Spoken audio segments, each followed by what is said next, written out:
Praise the name of the Lord. I welcome you to Living Way TV. I'm Dr. Joseph Ure, and today we want to look at a body program subject on deliverance. On this note, I say it is a taboo for a New Testament minister to tell a believer that being born again is not enough to free him from generational curse. I repeat, it is a taboo. Not only is it a taboo, it is heretic, it is fallacious. It exposes the ignorance of that minister to tell a believer that is born again, that has Jesus living in him, that has the Godhead living in him, to tell him that being born again is not enough to free him from generational curse.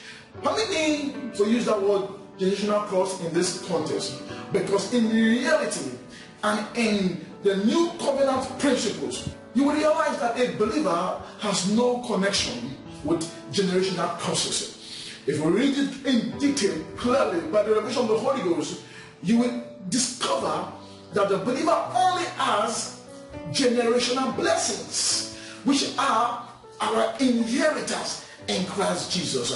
You won't find anywhere in the new covenant where a believer organizes family deliverance, where they go to their village to uproot trees. You won't find any of that in the New Testament. The one that Jesus said in Matthew 22:29. He said, ye do err, ye do make mistake, ye do fall into errors in teachings, errors in doctrines. Why? Because they don't know the scriptures, nor the power of God. You can't even know the power of God without knowing the scriptures. If you understand 2 Corinthians chapter 5 verse 17, that will dispel so many errors on this subject. 2 Corinthians chapter 5 verse 17, it says, therefore, if any man be in Christ, he is a new creature. All things are passed away.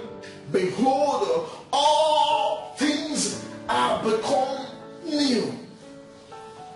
I wish you could spend time to meditate and pray about the scripture for revelation. If any man be in Christ, what does it mean to be in Christ? 1 Corinthians chapter 6 verse 17 say, he that is joined unto the Lord is one spirit. A man in Christ is a man that has Christ in him. You are not of God, you are not born again if Christ is not in you. To be in Christ is to be born again. And when a man born again, he receives the nature of God. He receives the life of God. He becomes in union with God. He no longer should be considered according to the flesh. According to verse 16. Look at verse 16. Wherefore henceforth know we no man after the flesh. No, we don't know anybody anywhere after the physical appearance. Yet though we have known Christ after the flesh, yet now henceforth knowing him no more. You can't know Jesus anymore after the flesh. He's done with the activity of the flesh. He came in the physical. He died and we are saved. Now he has a resurrected body and he's seated at the right hand of the Father. And he's now living in us. So knowing no man henceforth after the flesh, after the physical life, after the natural life, after your father's name. No, we don't recognize believers anymore after their father's name, after their father's village. No, we don't know anymore after the flesh. If you don't understand this truth, you will bring yourself under bondage by the reason of fear through wrong doctrines. It is a taboo, it is heretic to tell a believer that being born again is not enough to free him from generational curse. The truth is this: the new man in Christ, the recreated human spirit, is no longer under any form of generational curse. All we have is generational blessings. Ephesians chapter 1 verse 3, we are full of blessings. Blessings. Blessed be the God and Father of our Lord Jesus Christ, who have blessed us with all spiritual blessings He has blessed us in Christ Jesus with all spiritual blessings in the heavenly places in Christ. A man who is born again, if any man be in Christ, it is a new creature. The new creature man in Christ who is born again has only spiritual blessings. Nowhere in the New Testament you will see where they talk about generational curses. We are just where it all started from. You do err due to ignorance of the truth. Let's come to the New Testament and see the realities of how to apply the born again experience into your life to deliver and free you from the curse. Galatians chapter 3, verse 13. What does it say? Christ had redeemed us that are born again. Christ had redeemed us. Christ had, past tense, had redeemed, past tense. Us, who? You, me, us that are born again, for the cause of the Lord. Being made a cause for us. For it is written, cause is everyone that hangeth in the tree. Christ has redeemed us. This is a positional reality. This is a blessing that we have already in Christ. But if you don't know that you have this already, you will begin to look for and struggle and seek for it. And begin to fast and pray for it. Christ has redeemed, has delivered us. That is what the scripture says. Christ has done it. But he said, but empty bomb. Then you are not looking at the scripture. You are looking at the physical reality. You are walking after the flesh. And they that walk after the flesh, they that set their mind on the things of the flesh, shall die. If you meditate on the scripture, study it day and night, read it day and night, sleep with it, faith will begin to rise in your heart.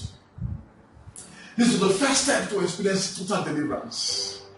If you are born again and things still happen in your life, and a pastor or someone is telling you need to go and break horse, you need to go and bring 50,000 naira, you need to go and go to the junction to drop some sacrifices, whatever they are telling you, some are asking you to bring dangerous seed. We see this dangerous again as the sacrifice of Jesus. We see can be dangerous again as that. Christ has redeemed us. It remains you. It remains you. It is a done deal.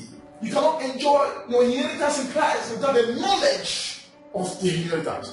A father who is a billionaire and dies leaving billions in his account for his child, if the child does not know, he can die in poverty.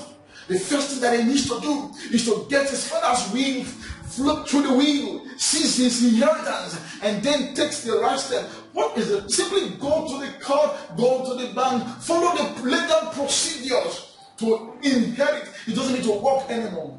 He doesn't need to do any work to work for it or to pay. No, all they need to do is to stand on the will and the constitution of the land that gives him the right as a heir apparent to his father's property and throne if he has a kingdom.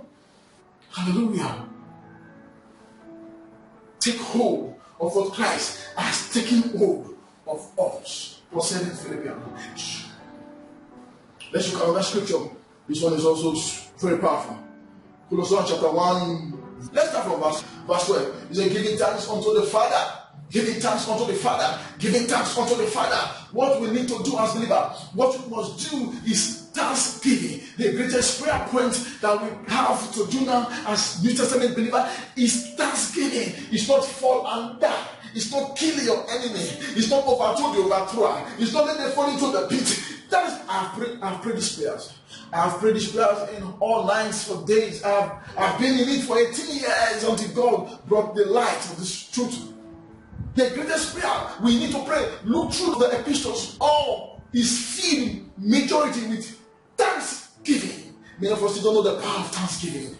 If you want to enjoy deliverance as a child of God, enjoy the deliverance that you have in Christ. Enjoy the deliverance that you have. Are you seeing it? That you have, not you are looking for things to do to get. You have it already. That is how to overcome the over 60% of the struggle will be over when you know you have already. He has blessed us with with all spiritual blessings in the heavenly places in Christ Jesus. You have already, but not in the physical, but in Christ Jesus. In what? In your spirit. You have it in your spirit because Jesus is living in your spirit. Your spirit and Jesus are now one. As He is, so are we in this world. 1 John chapter 4, verse 17. As He is, as Jesus is, so are we. How? How? Is it in our body?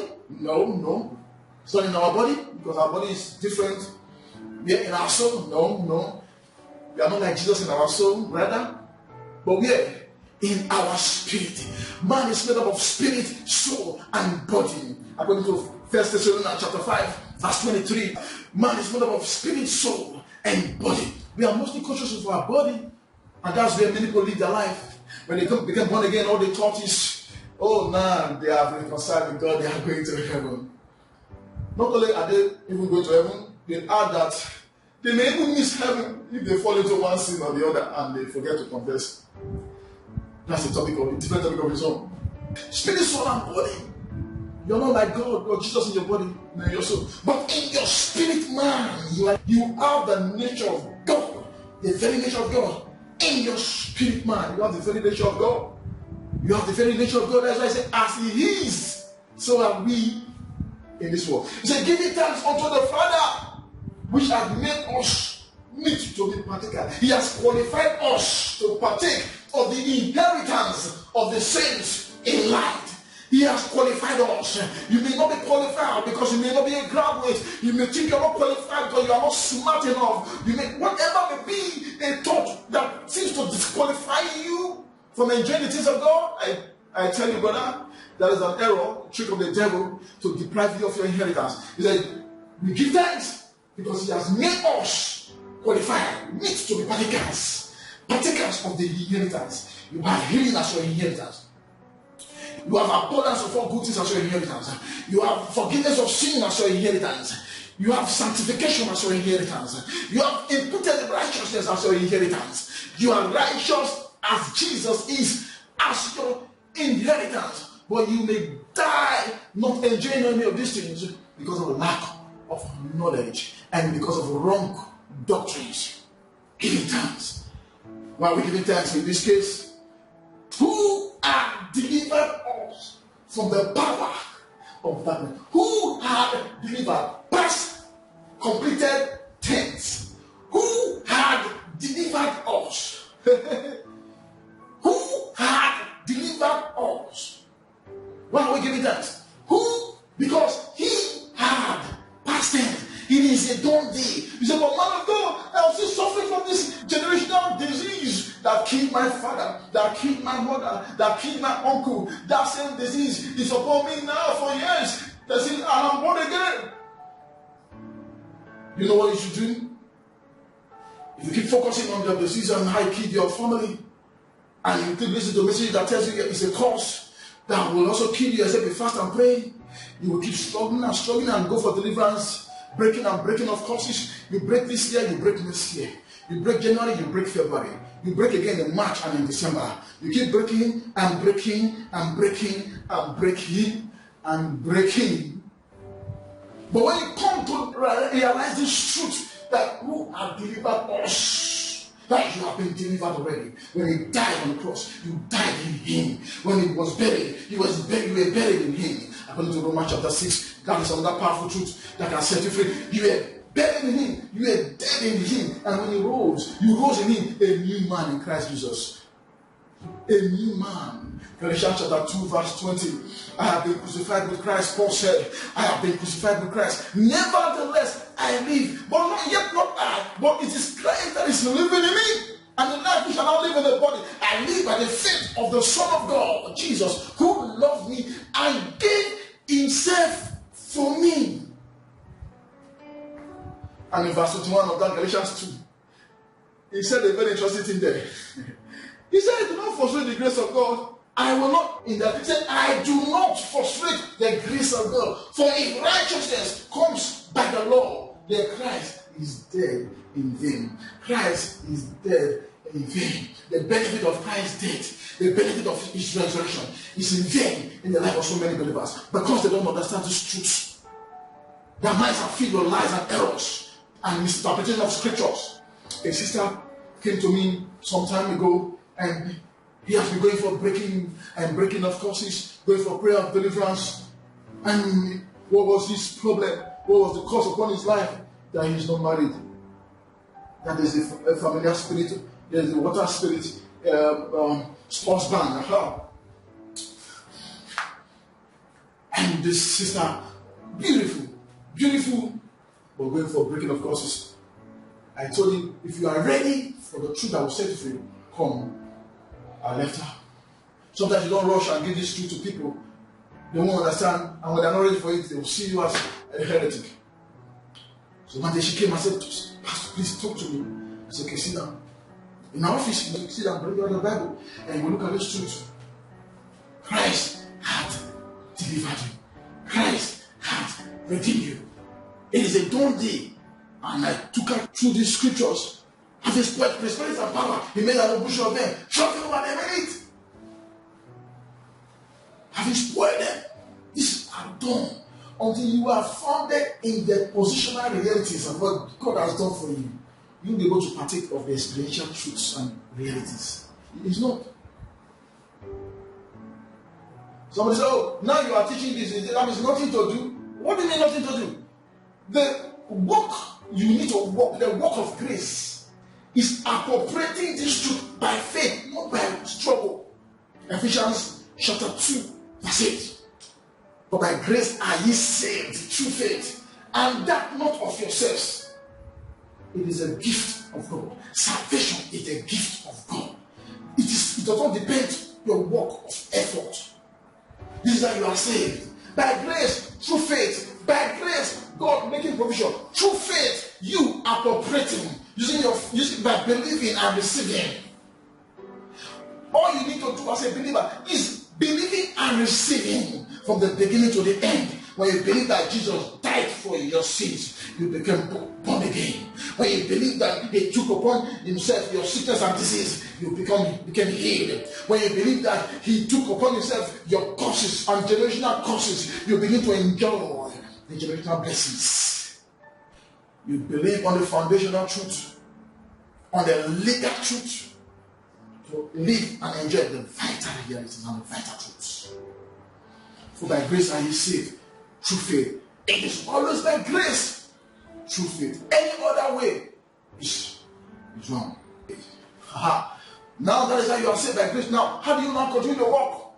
You are saved by grace through faith. How do you continue the walk? As ye therefore have received Christ by grace through faith, so walk ye in Him. As you have received Christ by grace through faith, like we saw in Ephesians 2:8, walk ye, walk in your deliverance, walk in your healing, walk in your prosperity, walk in the revelation of this truth. That is how you walk by grace through faith. So a believer who thinks he's under the bondage of generational curse, how does he walk by grace through faith? How does he experience this deliverance that he has already? By grace through faith. By looking at those scriptures, Colossians chapter 1 verse 13, Galatians chapter 3 verse 13. These are scriptures that show what has happened to you in Christ. 2 Corinthians chapter 5 verse 17. You are now a new creature. All things are passed away. Your old connection is gone. Your old relationship has disappeared. Now I say, but I'm still like that in my physical. That is why we walk by faith and not by sight. So I say, until you change your name, that's your name. If you don't change that your name, your father's name means a bad name. And if you change that your father's name, you cannot be free from this curse. Bro, I've preached it before too. You're changing or not changing your name in this New Testament dispensation has nothing to do to free you from curse or not, except if you are given the instruction by the Holy Ghost to do so. If the Holy Ghost did not instruct you to do so for one reason or the other, you will still be embattled with the so-called foundational evil that you're experiencing, even if you change your name to Jesus. It is by grace through faith. Like I told you, so I told a sister this truth, and as I begin to thank God Instead of doing online breaking and breaking, do online thanksgiving. And say, Father, I thank you that that curse is broken. I thank you that I have no generational curse related to my family because I belong to the family of God. I'm a heavenly citizen. I belong to a new generation. There is only blessings available to me in this family. Begin to thank God. And each time you have those dreams that you say when you dream, see yourself in the water. Because it's about to work again. Each time you have those dreams, when you wake up, laugh and shout and dance and sing praise to God and say, Father, I thank you that I'm free. I'm free. Thank you that I'm free. Continue in it. That's where the deliverance comes. The deliverance that you have will now begin to manifest.